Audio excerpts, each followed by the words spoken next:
Entonces digo, quizás no todos participen entendiendo de lo que es el sacrificio de Dios, de lo que fue y es el sacrificio de Dios y por qué la presencia de Dios se manifiesta entre medio de nosotros y conmemoramos nosotros la Santa Cena y por qué disfrutamos de la presencia de Dios con tanta libertad. Hay muchos puntos que hay que tener en cuenta por lo cual pasa esto, ¿me entiende? La manifestación de Dios y por lo cual celebramos la Santa Cena y en medio de la Santa Cena Dios se manifiesta de forma sobrenatural. Hay muchos puntos bíblicos que nos enseñan del por qué pasa esto. Seguramente en 20 minutos no voy a poder explicarle muchas cosas, pero aunque sea arrojar luz sobre uno o dos puntos que tienen que ver con la Santa Cena. ¿Amén? Bien. Necesito empezar por acá para explicarle esto. No importa que alguna vez lo haya explicado, necesito empezar por acá, porque hay gente nueva. El ser humano es creado por Dios. Amén. Y Dios le dice, tenés para comer todo, pero ese fruto que está ahí no lo vas a tocar, porque el día que lo toques, el día que comas, vas a morir. Amén. El hombre y la mujer desobedecen, comen del fruto. Esa desobediencia hace que la humanidad quede desgraciada, que la humanidad quede condenada a una muerte eterna. Alguna vez alguien, mejor dicho, me preguntó, ¿qué fruto habrá sido ese, hermano? Para que pase semejante desgracia, ¿cómo habrá sido ese fruto? Pero el problema no es el fruto. El problema fue la intención. El problema fue la desobediencia, no el fruto. El fruto era un fruto cualquiera quizás, pero la desobediencia fue lo que generó que la humanidad haya quedado en desgracia delante de la presencia de Dios y que a los ojos y al corazón de Dios el ser humano merece la muerte porque es desobediente. Desobediente al santo, santo, santo y que no habita ningún pecado en él. Entonces un ser así merece la muerte delante de los ojos de Dios. ¿Por qué? Por desobediente. Amén. Ahora, que somos todos desobedientes, está bien claro eso, porque nosotros, yo no sé usted, pero me imagino que desde muy chiquito usted es desobediente, ¿o no? Bien, bueno, hay uno o dos que son, bien. Digo, un chiquito, por ejemplo, para que entienda lo que digo, la genética del ser humano fue afectada, hermano. Por eso el texto dice, no hay ni siquiera uno, porque la genética del ser humano fue afectada. Cuando el ser humano desobedece, el pecado queda instalado en la genética, en la sangre del hombre, ¿entiende? Y de la mujer. Por eso, usted agarra a un chiquito de 2 años, de 3 años, y la criatura nadie le enseñó a mentir, y la criatura miente. Nadie le enseñó a engañar o a ocultar, y la criatura de 3 años ya oculta y miente y engaña. ¿Amén? ¿Por qué hace eso una criatura de 2 o 3 años? Porque la genética le fue afectada cuando el ser humano cayó por primera vez desobedeciendo a Dios. ¿Amén? Bien, ahora, como Dios no quiere que el hombre muera, entonces en su justicia, Dios determina que así como por un hombre cayó en pecado y en desgracia toda la humanidad, así por un hombre tiene que ser bendecida y caer dentro de la gracia toda la humanidad. Amén. Ahora tenemos un grave problema. ¿Por qué? Porque la justicia de Dios determina que tiene que ser un hombre igual. Aquel no tenía pecado. El que se presente para salvar a toda la humanidad no tiene que tener pecado. ¿De dónde sacamos uno si la genética de todo ser humano tiene pecado? ¿Me sigue? Y tenemos otro problema más. La única entrada al mundo es a través de una mujer. ¿Cómo hacemos para traer a una persona al mundo que no tenga pecado a través de una mujer? ¿Cómo hacemos? Entonces Dios hace lo que hoy hacen muchas familias que tienen la posibilidad de hacerlo. ¿Qué es? Alquila un vientre y fecunda un óvulo adentro de un vientre. En ese caso fue prestado, no fue alquilado, pero eso hace Dios. Le pide prestado un vientre a una mujer y pone su semilla, no la semilla de un hombre, la semilla de Dios. Por eso el texto dice, el santo ser que nacerá será llamado Hijo de Dios. ¿Por qué? Porque no había hombre en la concepción. Solamente era alquilar un vientre y poner el fruto de Dios. Amén. Bien.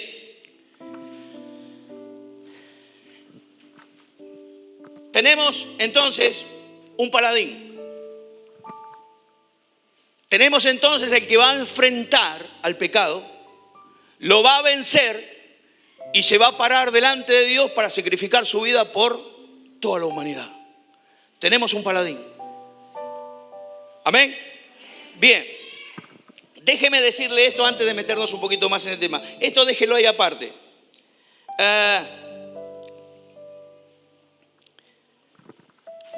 Hay una esfera espiritual que la mayoría de los seres humanos no conocen, que es donde habitan los principados, las potestades y los espíritus inmundos. Esa esfera fue completamente devastada por el poder de Jesucristo cuando venció, cuando murió en la cruz del Calvario y resucitó. Esa esfera fue devastada. Por eso la Biblia dice, con tanto tino, dice que la cruz de Jesucristo, en la cruz Cristo venció a los principados y a las potestades y los exhibió públicamente, triunfando sobre ellos en la cruz. ¿Por qué? Porque hay un lugar espiritual que no es visible a los ojos, que existe, que es real y que también fue tremendamente impactado y devastado por la muerte y la resurrección de Jesucristo. Amén. Bien. Quiero llevarlo a leer un texto para ir metiéndonos en el tema, pero antes de leer el texto, quiero explicarle algo. Hay mucha gente nueva, no voy a leerle todos los textos, usted me dice amén si la Biblia dice así, porque como hay gente nueva, amén. Bien, la Biblia dice que Dios es Padre, es Hijo y es Espíritu Santo, amén. Pero no son tres dioses, es un solo Dios, indivisible, amén. ¿Dice así o no? Bien, entonces tenga esto en cuenta, mire, es un Dios único e indivisible. Padre, Hijo y Espíritu Santo, pero es un solo Dios, indivisible. Amén. Bien. La Biblia dice también que Dios es santo, santo, santo. Y que no hay ni siquiera una sombra de maldad en Él. A ver, le explico esto. La sombra es el reflejo de lo que hay, de algo que hay. Cuando usted ve una sombra es porque hay algo que la está reflejando. ¿Me entiende lo que digo? Cuando el texto dice que no hay ni siquiera una sombra, significa que no hay nada que la refleje. Cuando el texto dice que no hay ni siquiera una sombra, es que no hay nada que refleje la sombra. No hay maldad en Dios, eso es lo que está diciendo. No hay ni siquiera una sombra de maldad. Significa eso, que no hay nada que la refleje, no hay maldad en Dios. Entonces, entienda esto que le estoy diciendo antes de abordar ese texto. Dios es indivisible, amén. Es santo, santo, santo, a tal punto que ni siquiera tiene una sombra de maldad. No existe la maldad en Él, amén. Con estos 3 puntos vamos a abordar este texto que le voy a decir ahora.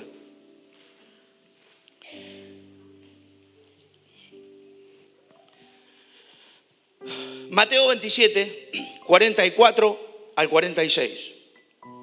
Se lo voy a leer yo. Me gustaría después, para no perder tiempo, que ahora levante la mano quien pueda leer después Primera de Pedro 2, 24 y 25. Levante la mano ahora.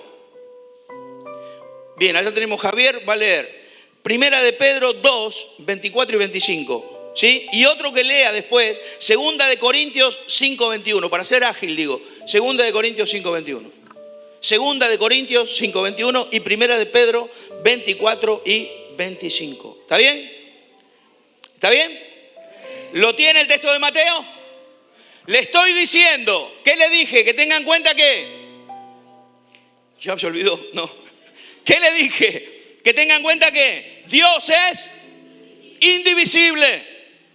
¿Sí? Es santo, santo, santo. Y no hay ni siquiera una sombra de maldad en Él. Por supuesto que Dios tiene muchos más atributos que eso, pero con esos tres vamos a abordar este texto, un pedacito del texto de la crucifixión. ¿Lo tiene? Mateo 27, 44 al 46. Dice así: lo mismo lo injuriaban también los ladrones que estaban crucificados con Él.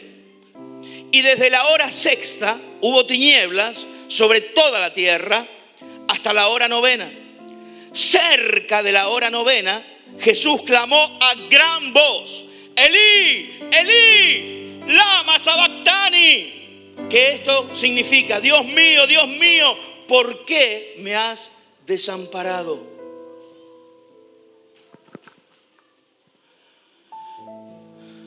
Haga trabajar un poquito la imaginación. La escena del Calvario, de la crucifixión, llega a su punto más álgido, culminante. Las tinieblas, estamos en el mediodía, las tinieblas comienzan a caer sobre toda la gente a tal punto que se empieza a hacer de noche en pleno mediodía. El pavor de la gente empieza a hacerse notar y empieza a hacerse sentir porque se está haciendo de noche y son las 12 del mediodía. Empiezan a entender que algo raro está pasando, que algo no está bien, y de repente se hace un silencio interminable. Y Jesucristo rompe el silencio con algo así como un alarido que quiebra las piedras y que moviliza los cimientos de la eternidad. Y dice: ¡Padre! ¡Padre! ¿Por qué me desamparaste? ¿Sabe esto? Parece una contradicción, porque estamos diciendo que Dios es indivisible. Y Jesús dice: ¿por qué me abandonaste? Y la Biblia dice que Dios es indivisible. Y Jesús clama desesperado: Padre, ¿por qué me abandonás?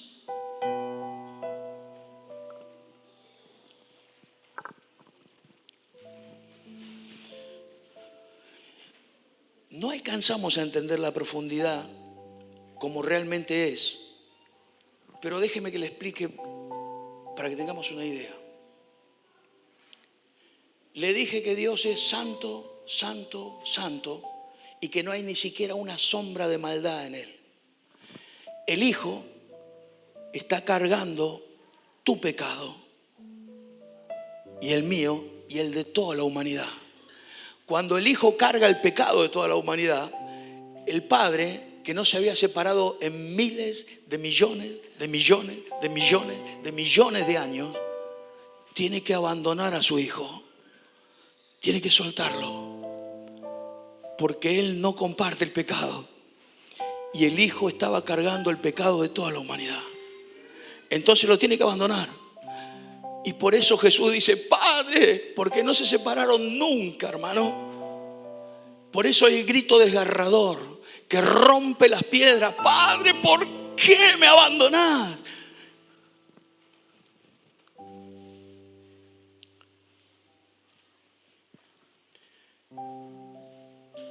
Déjeme que le cuente una historia.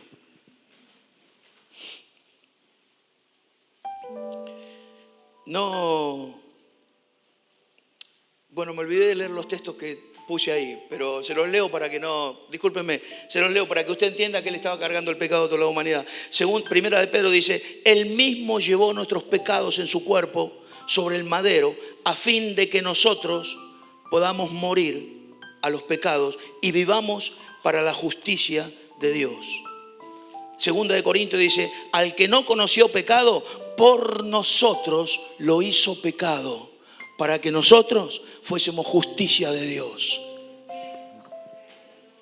Por eso el Padre lo deja, porque Él está cargando el pecado de toda la humanidad.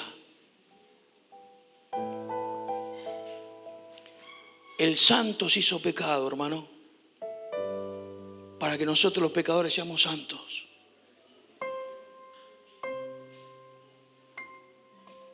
Y entonces, digo, déjeme que le cuento esta historia porque no alcanzamos a entender, porque claro, no hay palabras que puedan explicarnos el sufrimiento de ellos, porque no existe una palabra que nos pueda explicar eso.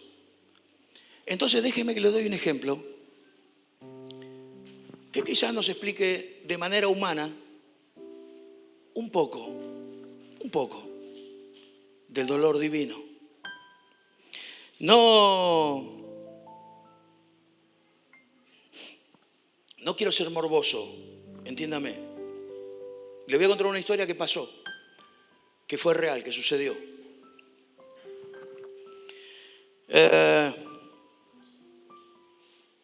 Hace unos años atrás, iba un micro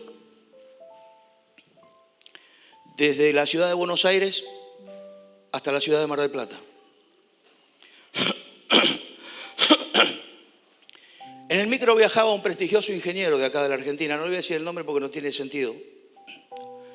En el micro viajaba un prestigioso ingeniero de acá, de la Argentina, junto con su señora y con su hijito de 6 años.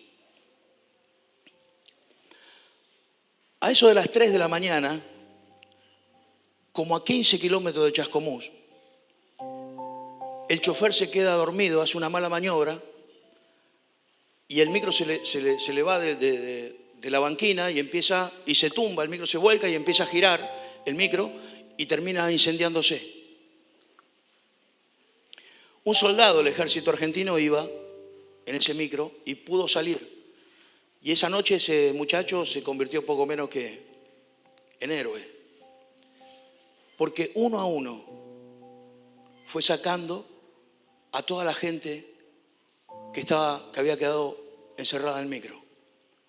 Sacó a la mujer del ingeniero, sacó al ingeniero, lo sacó con las 2 piernas completamente quebradas, con quebraduras expuestas.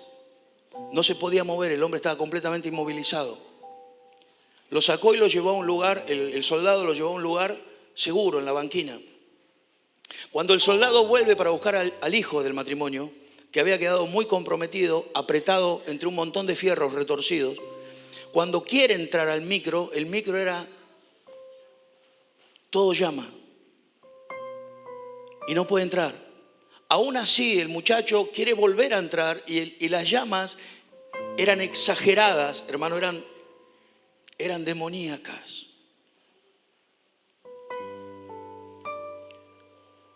Imagínese la escena, hermano. El padre está con las piernas quebradas, no puede moverse, está tirado en la banquina y está mirando el micro que está incendiándose. Los ojos de ese hombre estaban desorbitados, hermano. Las llamas se le reflejaban en los ojos. Y de repente escucha la voz inconfundible de su hijo. Papá, papá, ¿por qué me dejaste? Papá, ¿por qué me abandonaste? No quiero morirme solo acá, papito, vení.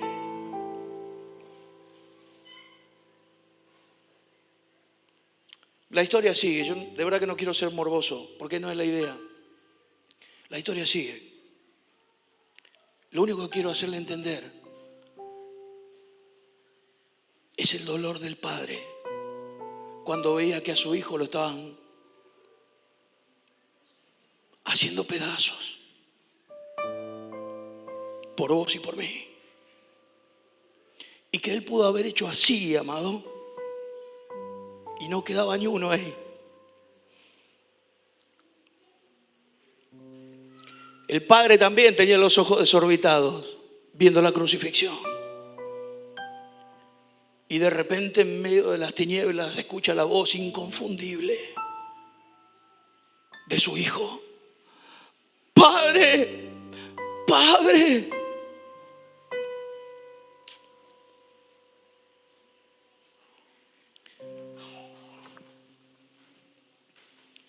Quizás puedas entender un poco más que no fue solamente el sufrimiento de la carne,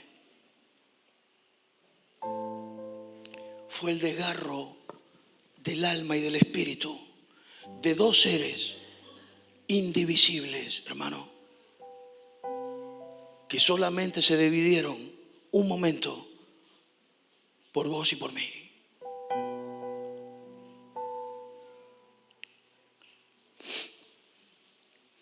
Quizás entiendas un poco mejor, digo,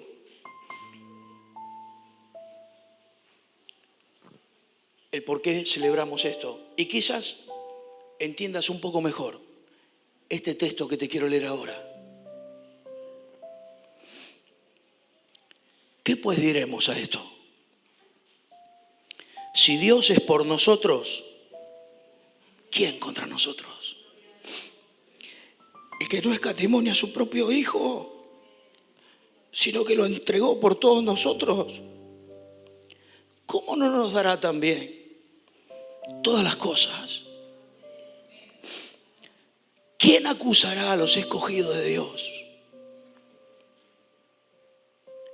Si Dios es el que justifica, ¿quién es el que condenará?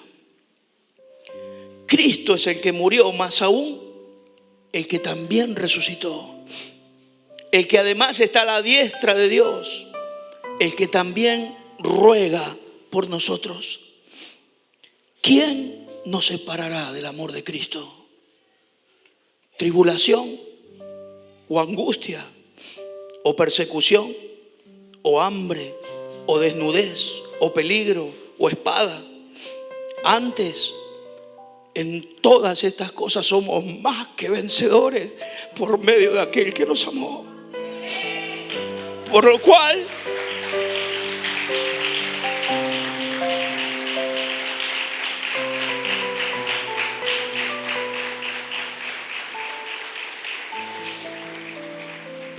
estoy seguro que ni la muerte ni la vida, ni ángeles, ni principados, ni potestades, ni lo presente, ni lo porvenir, ni lo alto, ni lo profundo, ni ninguna otra cosa creada nos podrá separar del amor de Dios que es en Cristo Jesús, Señor nuestro.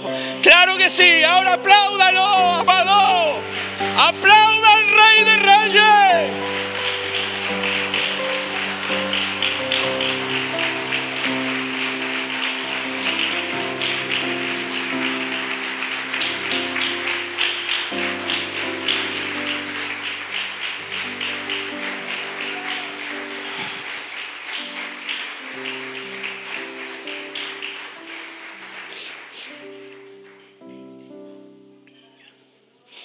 El dolor de esas sombras se refleja en nuestra luz, amado. Esas sombras manifiestan la luz en nuestro corazón. Y semejante sacrificio fue por nosotros, por su iglesia.